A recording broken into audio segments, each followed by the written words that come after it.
à tous, j'espère que vous allez tous bien. Aujourd'hui on se retrouve pour un challenge que j'attendais puisque c'est ma pile à lire du challenge du mois de la fantasy fait par Pikiboki, donc qui est une youtubeuse. Je vous mettrai sa chaîne en description si vous ne la connaissez pas. J'avoue que c'est la première année que je fais son challenge, mais j'avais très envie de tenter parce que au final ma pile à lire se résume à des livres de fantasy, alors fantasy au sens anglo-saxon du terme. Donc ça regroupe la fantasy et la fantastique, et le fantastique pardon, et des thrillers. Donc on est plutôt raccord avec Pikiboki sur ces points-là en général. Donc autant sortir des livres de fantasy de ma pile à lire, et si en plus ça me permet de faire un challenge, c'est tout bénef, j'ai envie de vous dire. Son challenge ce mois-ci a pour thème forêt enchantée, et donc vous avez 4 sous-catégories avec 4 personnages différents. J'aime beaucoup d'ailleurs comment elle les a mis en scène. N'hésitez pas à aller voir sa vidéo de présentation, je vous jure que ça vaut le coup. C'est parti. Ah oui, petit disclaimer, je vais vous présenter du coup 12 livres, donc ça va prendre un petit moment. Je pense que je vais pas vous faire les résumés de tous les livres. Il y en a qu'on voit régulièrement sur le réseau, donc vous devez les connaître, et sinon je vous invite à aller voir les fiches des différents livres. De toute façon, ils seront tous dispo en barre d'infos. La première catégorie, c'est la sorcière Griselda, donc qui nous impose 3 sous-thèmes différents. Le premier étant sorcière, sorcellerie et ésotérisme, c'est ça. Si vous voyez, regardez en bas, c'est que j'ai ma tablette avec les différents thèmes au fur et à mesure pour pas me perdre. Donc voilà, je vais essayer de faire le plus de têtes possible, mais je pense que vous me verrez regarder en bas de temps en temps.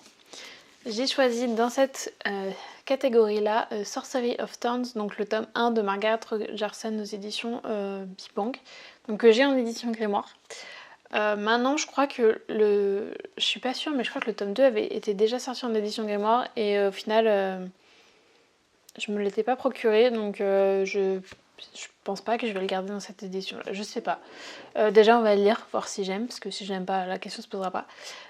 Et donc c'est l'occasion parfaite pour le sortir, puisque bon, Sorcery of Thorns, je pense que niveau sorcière on est pile dedans. Je saurais pas vous faire le résumé parce que je l'ai oublié. Je l'ai relu samedi pour faire ma pile à lire, je les ai déjà oubliés, donc voilà. Je sais que beaucoup l'ont aimé, il a fait un tabac sur les réseaux sociaux, et je crois que c'est une trilogie, ou du moins c'est au moins une duologie, c'est sûr. Je sais pas s'il y a un 3e tome.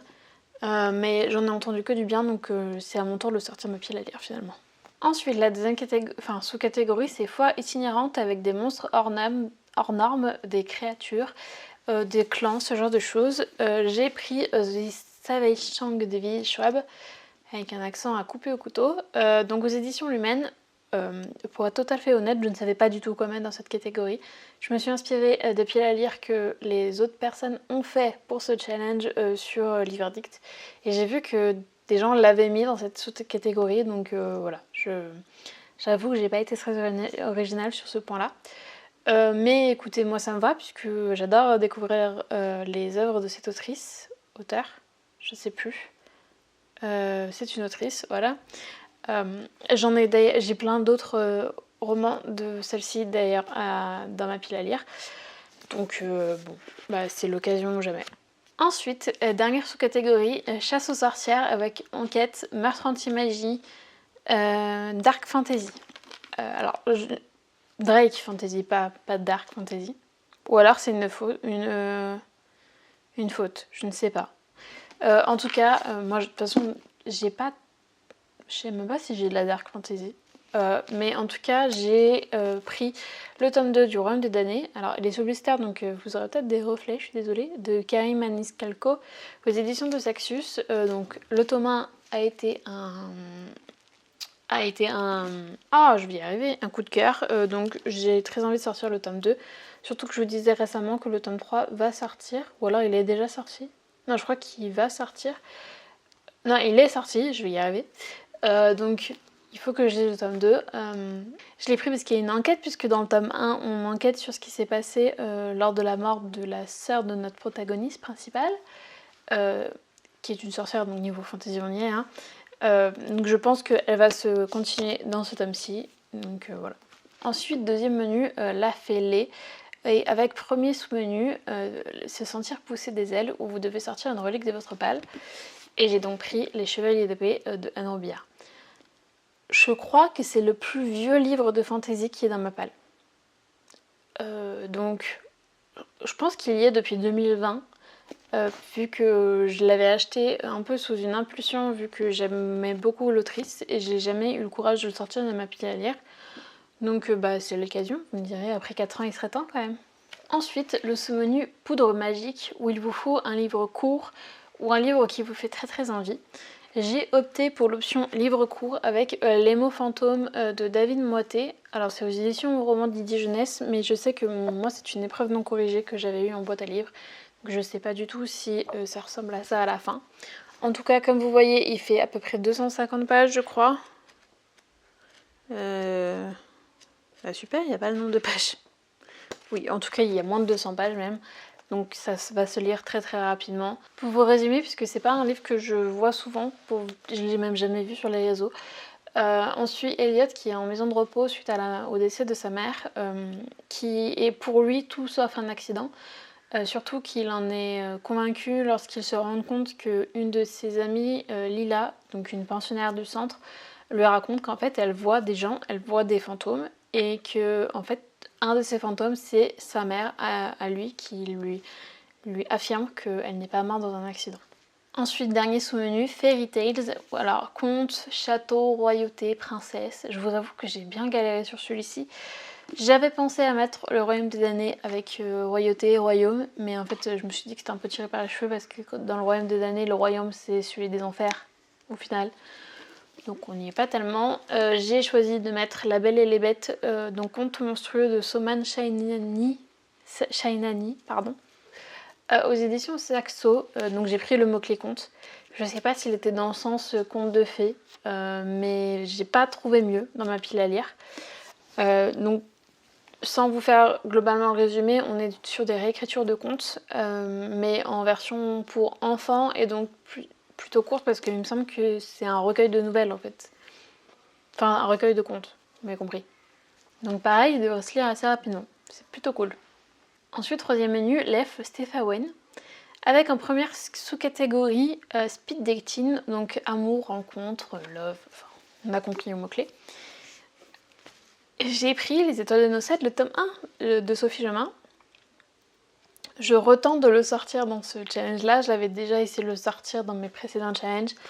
Mais écoutez, il est encore là, hein, j'ai pas encore eu le temps. Encore une fois en version illustrée, donc ça devrait se lire assez rapidement. Et ça devrait être une lecture assez sympathique. Voilà. Je pense que niveau amour, on rentre dedans, parce qu'il me semble que c'est une histoire d'amour. Ensuite, Elfe contre Fae, donc avec des guerres, des complots, des trahisons.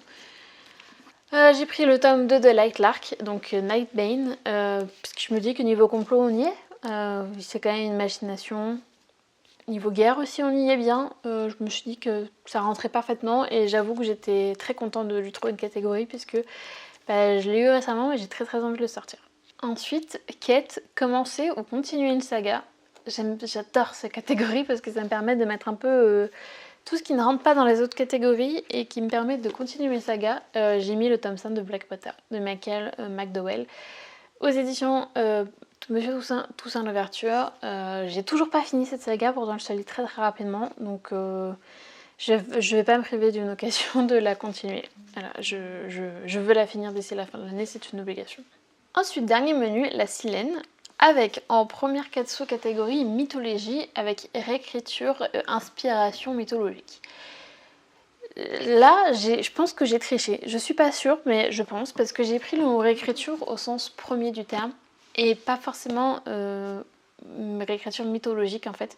Parce que tout simplement, je n'avais pas dans ma pile à lire, et plutôt que d'acheter un livre pour avoir quelque chose qui remplit ce critère, non pas que dans ma wishlist, il n'y ait pas de livre qui remplit ce critère, je me suis dit que ce serait quand même plus judicieux et quand même, vu que le but c'est quand même de sortir des livres de sa palle, d'adapter un peu. Donc j'ai pris réécriture de contes au final, puisque j'ai pris Fil d'or d'Ophélie Duchemin aux éditions Plume Blanche. Maintenant, alors en fait, j'arrive pas à savoir si je peux le lire sans avoir lu les 2 premiers tomes qui sont Rose éternelle et un autre, qui sont elles aussi c'est des romans donc eux aussi, des réécritures de contes. Là on est sur une réécriture du conte de réponse. Après Rose éternelle, je crois que c'est ça, Rose éternelle le titre. C'était une réécriture de La Belle et la Bête. Non. De. Mince. La Belle au bois dormant, il me semble. Et le deuxième, je sais plus. Mais donc selon les éditions Plume Blanche, c'est le troisième tome de la saga, mais c'est aussi un one-shot. Donc on va leur faire confiance. J'espère que c'est bien un one-shot, sinon je vais être un peu perdue. Et puis sinon, je trouverai autre chose à lire en attendant. Ensuite, la catégorie anthropomorphisme, où là, forcément, il vous faut de l'anthropomorphisme ou de la bitlite. J'avoue que j'ai bien galéré. Parce que, je suis désolée, je me suis étouffée, j'ai peut-être les yeux rouges, mais je le disais donc, on est sur la deuxième sous-catégorie, anthropomorphisme bitlite, où il vous faut de l'anthropomorphisme ou des métamorphes. J'ai bien galéré à trouver dans ma pile à lire, mais j'ai fini par en trouver un. Je pense que le seul de ma pile à lire où j'ai de l'anthropomorphisme dedans, c'est Le mystère de la tarte empoisonnée de Nicky Thornton, aux éditions Michel Lafon. On y est puisque c'est un chat qui parle. Donc bon, voilà. Voilà. C'était un peu le choix par défaut, que je remets encore une fois dans un challenge, puisque je l'avais déjà mis dans les 2 derniers challenges, je crois. Donc je vous avoue que c'est un peu à chaque fois mon choix par défaut pour l'anthropomorphisme, qui est donc une catégorie qui revient quand même assez souvent dans les challenges. Donc une fois que lui sera sorti, je sais pas ce que je vais mettre après. Et enfin, Lac enchanté, où il vous faut de la piraterie, des mers, du navire, ce genre d'ambiance. Et donc j'ai pris le tome 2 de Fable. On y est, c'est une piraterie, une piraterie fantasy. Je sais pas si ça se dit. Je sais pas comment ils ont dit. Un grand roman de fantasy maritime, voilà. Donc on est pile dans le thème, donc voilà. Et si ça me permet de sortir encore une fois une série de ma pile à lire, moi je suis très contente. Voilà pour ma pile à lire du mois de la fantasy 2024. Alors au final, le challenge dure du 1er mai jusqu'à la fin du mois, jusqu'à la fin du mois de mai. 12 livres, ça fait quand même beaucoup, et même moi je sais que... Enfin même moi, je suis pas un exemple, mais je sais que je ne lirai pas 12 mois en un mois, c'est juste pas possible.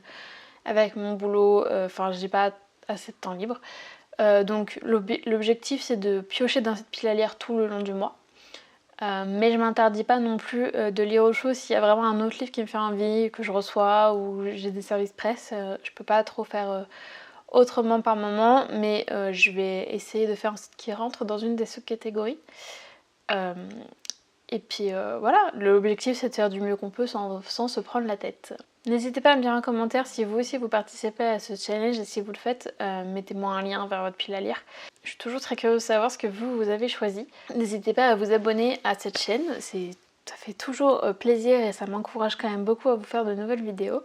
Et moi je vous souhaite de très bonnes lectures en attendant la prochaine vidéo.